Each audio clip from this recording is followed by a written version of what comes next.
Je suis Jimmy Bernier. Mesdames et messieurs, la présentation de ce soir est en l'honneur de la naissance de Jésus-Christ il y a environ 2000 ans. Conformément à l'objectif de cette émission, nous allons examiner les différentes facettes des sections de sa vie. Et nous allons présenter cela d'une manière qui n'a pas d'importance quelle est votre foi en cet homme, qui est probablement l'homme le plus mémorable dans l'histoire du monde. Car toutes les réalisations de Jules César sont maintenant que de très peu d'importance. Cependant, Jésus-Christ a présenté une dichotomie au monde. Pour ceux qui l'aiment, il est le sauveur. Pour les églises, qui tirent de l'argent de millions de personnes, il est une source de revenus illimitée. Pour ceux qui le haïssent, il est l'instigation d'un bouleversement constant. Et tandis que cet homme a prêché l'amour, la paix et la compréhension, plus d'hommes et de femmes ont été assassinés, tués dans l'histoire du monde en son nom que pour toute autre chose dans l'histoire. S'il était vivant aujourd'hui, pour ma part, je ne crois pas qu'il accepterait l'une de ces institutions organisées qui se disent Église chrétienne. En fait, je crois qu'il les chasserait. Je pense qu'il condamnerait tous ceux qui ont torturé et blessé et assassiné en son nom. Je crois qu'il aurait quelque chose à dire ce soir qui figurerait dans cette émission, et si vous écoutez attentivement, vous comprendrez pourquoi je prétends que très peu de ceux qui se disent chrétiens le sont vraiment. Car Jésus-Christ acceptait tous ceux qui venaient à lui. Il ne rejetait personne, et il pouvait se trouver plus souvent parmi les pauvres et les rejetés et les criminels et les prostituées qu'avec toute autre catégorie de personnes.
Jésus est le plus grand paradoxe de l'histoire. Il apparaît dans une région de peu d'importance dans l'Empire romain, dans un pays que ses conquérants décrivent comme une collection méprisable d'esclaves. Pas une seule fois dans sa vie, il émerge de son peuple. Pas une fois, il ne désire connaître le monde des savants, des politiciens ou des guerriers qui contrôlent la société civile de son temps. Dans sa région, il passe au moins 9/10 de sa vie dans un petit village modeste, proverbial pour son inutilité. Là, il est simplement un charpentier. Pendant 30 ans, personne ne sait qui il est, à l'exception de 2 ou 3 personnes qui sont aussi silencieuses que lui. Soudain, quand il a dépassé 30 ans, il apparaît dans la vie publique et commence une nouvelle activité. Il n'a pas de ressources humaines de toute nature à sa disposition, pas d'armes, pas d'argent, pas de connaissances académiques, pas de soutien politique. Il passe presque tout son temps parmi les personnes pauvres, les pêcheurs et les paysans. Avec une sollicitude particulière, il cherche les publicains, les prostituées et les autres rejetés par la soi-disant bonne société. Parmi ceux-ci, il accomplit des miracles en grand nombre et variété. Il joint à lui-même un petit groupe de pêcheurs qui le suivent en permanence en tant que ses disciples particuliers. Et son activité dure moins de 3 ans. Il prêche une doctrine qui n'est ni philosophique ni politique, mais exclusivement religieuse et morale. Elle semble être composée de tout ce que les différentes philosophies ont rejeté, de tout ce que le monde entier avait banni à la mesure du possible. Ce qui est mauvais pour le monde était bon pour Jésus. Ce que le monde juge bon est pour Jésus un mal. La pauvreté, l'humilité, la soumission, la souffrance silencieuse des insultes et des blessures, le retrait de soi-même pour faire place aux autres, ce sont les plus grands maux du monde et les plus grands biens pour Jésus. Inversement, la richesse, les honneurs, la domination sur les autres et toutes les autres choses qui signifient le bonheur pour le monde représentent une perte totale pour Jésus, ou du moins un très grave danger. Le monde ne voit en fait que le visible et le tangible. Jésus déclare qu'il voit l'invisible. Le monde fixe ses yeux sur rien de plus que la terre et la regarde d'en bas. Et Jésus fixe son regard vers le ciel en particulier et il contemple la terre du ciel, d'en haut. Pour Jésus, le monde ne prend son sens qu'à partir du ciel. La vie présente n'a de valeur que comme une préparation à la vie future. C'est une demeure laborieuse et impermanente, mais elle a de la valeur comme une piste, d'où on peut prendre son envol vers une maison remplie de joie permanente. Les locataires de la demeure transitoire, et qui placent leurs espoirs en elle seule et refusent de la quitter, compromettent le royaume du monde. Ceux qui demeurent dedans seulement par obéissance, mais aspirent constamment à leur domicile permanent, constituent son royaume de Dieu. Maintenant, entre ces deux royaumes, il existe et existera une guerre incessante, une lutte constante entre les forces du bien et les forces du mal, les forces du royaume spirituel et les forces du monde matériel. Et cette bataille continuera, se poursuivra, jusqu'à ce que l'un ou l'autre soit complètement défait. Les forces respectives des deux royaumes découlent de l'amour, mais pour de différents objets, car nul homme ne veut à la fin de sa vie être mesuré par le mal qu'il a fait. Mais les sujets du royaume du monde aiment seulement eux-mêmes, ou ce qui est utile ou agréable pour eux-mêmes. Et leur objectif est de leur rendre la vie heureuse, parce que quand elle se termine, c'est tout. Les sujets du royaume de Dieu aiment Dieu d'abord et avant tout, et ensuite l'ensemble de la hiérarchie des êtres, jusqu'à ceux qui sont inutiles et qui font le mal. Et pour cela, ils ont un amour particulier. Et ils essaient de faire le bien à ceux qui font le mal ou ne savent pas comment faire le bien. Pour eux, de donner est d'acquérir. Par conséquent, ils ne connaissent pas la haine qui est le comble de l'avarice. De ce royaume de Dieu, qui est la source de l'amour de Dieu et de l'homme, Jésus, le Christ, est le fondateur.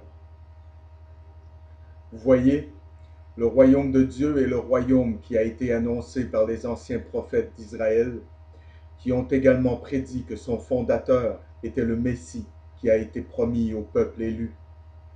Alors qu'il prêche sa doctrine anti-laïque, Jésus est conscient de son identité comme le Messie, mais ne se déclare pas au début, afin que les foules, lancinantes d'espoir politique messianique, ne puissent pas interpréter ses enseignements comme une proclamation politique et le reconnaître comme un leader national. Sa mission personnelle est adressée uniquement aux personnes choisies, les dépositaires des anciennes promesses de Dieu. Et quand ces promesses seraient remplies toutefois, les effets de sa mission se répandraient sur tous les peuples de la terre. Tous les peuples de la terre.